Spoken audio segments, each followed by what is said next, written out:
What's happening in the car market right now is truly shocking. I'm going to bring you information right from the inside. You're not going to want to miss this one. The very first thing is that car crash that's taken place. And I will show you this information that leads really from back in 2019 up until the present day. The second thing is real estate and rates. And these are directly connected because as soon as you increase interest rates, you create a problem potentially in the auto market, potentially in real estate, it could be stocks. And we're seeing all of that today. After years and years of easy money, things have really changed. Let's break it down.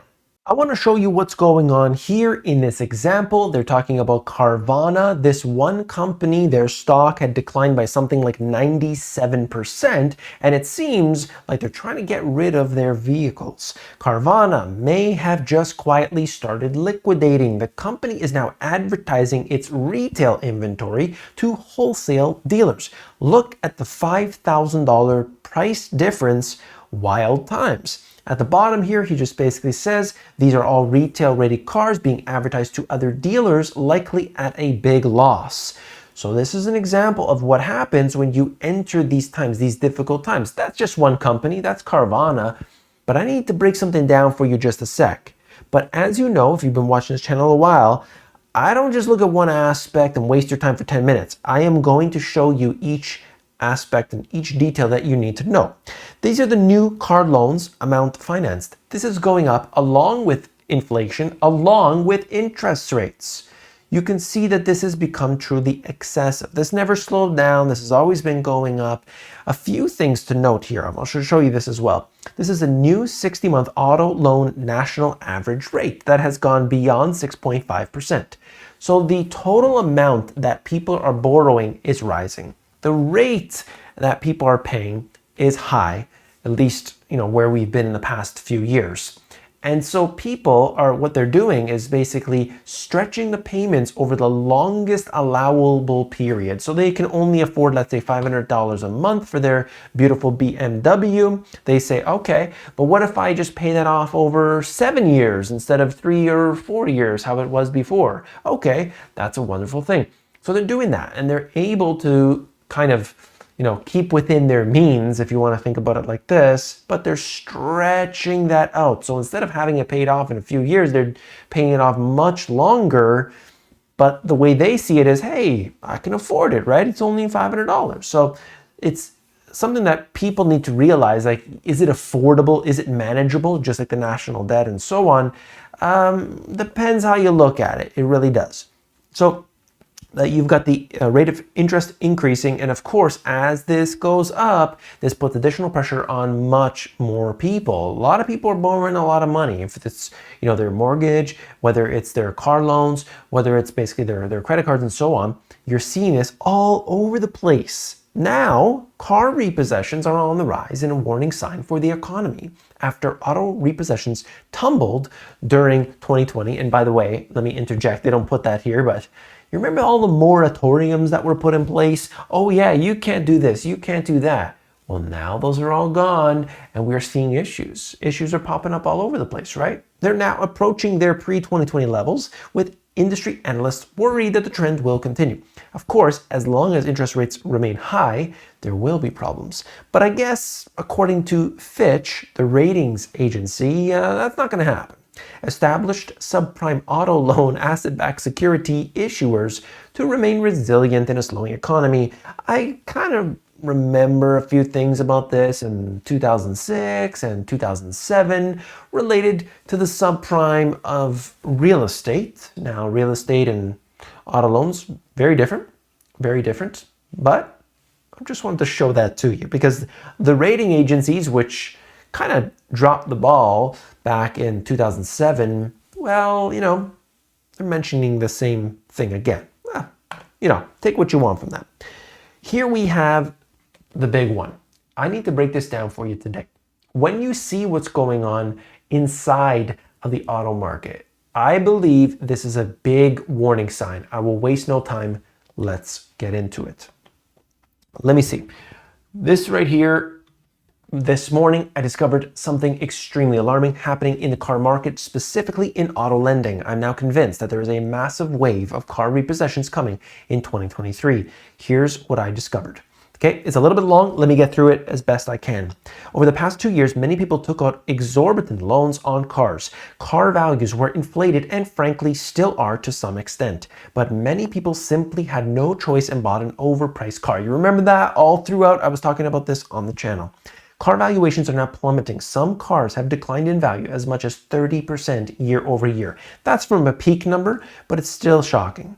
And these same people who took out these big loans are now underwater. Basically, they owe banks more on these cars than they are worth, and the banks are well aware of this.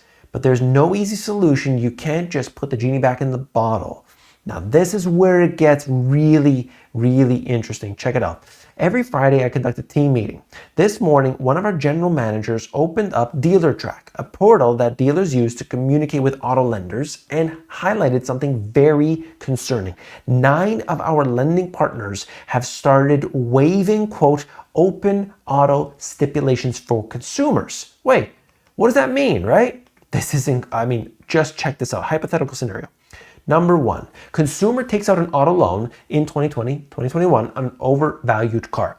Okay, then in 2022 comes around, that overvalued car is now rapidly declining in value. With the car declining in value, consumer now owes more on the car than it's worth. This is happening for a lot of people, okay? But then what happens? Consumer no longer wants the car. Maybe they outgrew it, maybe they keeps breaking down or what have you. The consumer wants to trade it in. The dealer can't trade in the car because the consumer owes way too much on it. So the dealer asks the consumer for lots of money down to cover the difference. Then he says the consumer doesn't have thousands of dollars to cover the difference between what they owe on the car and what it's worth. And here comes the perfect storm. Dealer can't sell consumer a car. Consumer can't buy the car. And you guessed it, lender can't finance a car. Everybody loses. The lender knows that most consumers are stuck in the situation and does the following. It waives the open auto stipulation, meaning the lender lets the consumer buy the car, knowing that they already have an open auto loan with another bank. Surely the lender knows the consumers that take out a second auto loan are much riskier and have a much higher risk of default, right? Yes, but the lender does it because they know that the consumer would default on the other car, dog eat dog style. This is not normal. This is what happens when they basically are saying we are pushed to the edge and there's going to be a lot of repossessions as a result. I am watching this very closely. I just showed you the data previously. Repossessions are already up. So this could be a trend that has started as we sit here today. Now, I want to show you something. You can look at the data yourself. If you're interested in the sources below, the Federal Reserve basically gives us that information, which likely just covers the same as what I just talked about. I want to break it down for you right here and now. Rising auto delinquencies can be an indication of economic trouble. As borrowing costs increase, including rising interest rates, consumers may be unable to keep up with payments. This is especially true if they have spread their debt over a longer period of time to make the payments more manageable. As interest rates are rising, this is putting pressure on borrowers, and now data shows that many are unable to pay back. Some car companies are liquidating inventory. This is a sign that the economy may be cooling off, as these delinquencies could be an indication of a weakening consumer base. It is very important to watch what the central banks are doing, and I'm going to cover that for you here today. You've got to see what the central banks do if you want to know the truth. And I wanted to bring this in with real estate as well. Very serious implications when you look at US home affordability deteriorated dramatically. Of course, we know that. It doesn't surprise me, and I know you watching doesn't surprise you. But you could see affordability is based on household income, home prices, and real mortgage rates. You got to factor all those things in.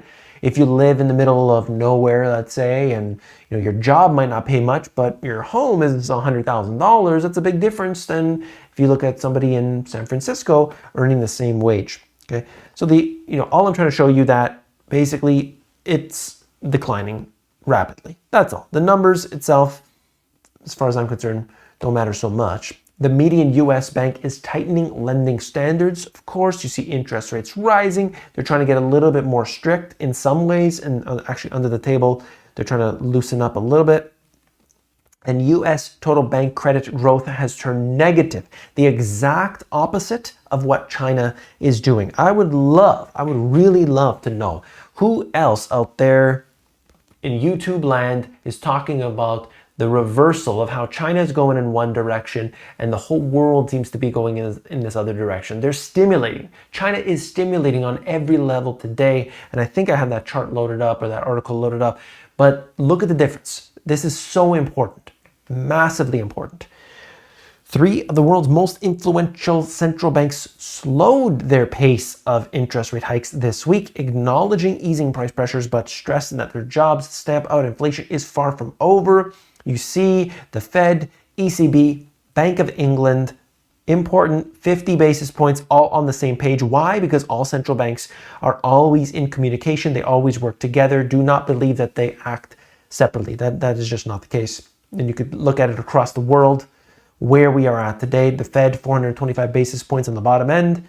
Bank of England, surprisingly, and the ECB are where we never thought they would, but this is the case right now, okay? They've all increased, they've all tightened. As a result, you see that pressure on things as simple as a car. China's 2023 monetary stimulus to at least match 2022. They are stimulating like never before. I wanted to take the time right now to ask you to, if you enjoyed this video so far, to hit that like button down below, okay? Look at this. You could see that we are encountering an issue where I've never seen this before. I've never seen the country, like if you look at financial crisis, if you look at just all these different scenarios where we would see generally the same kind of conditions happening. And yet China, exact opposite. The magnitude of monetary policy will not be smaller than this year, and it can be stepped up if needed unless economic growth and inflation exceed expectations. So they're going to push for it, whereas the rest of the world doesn't seem to be doing that.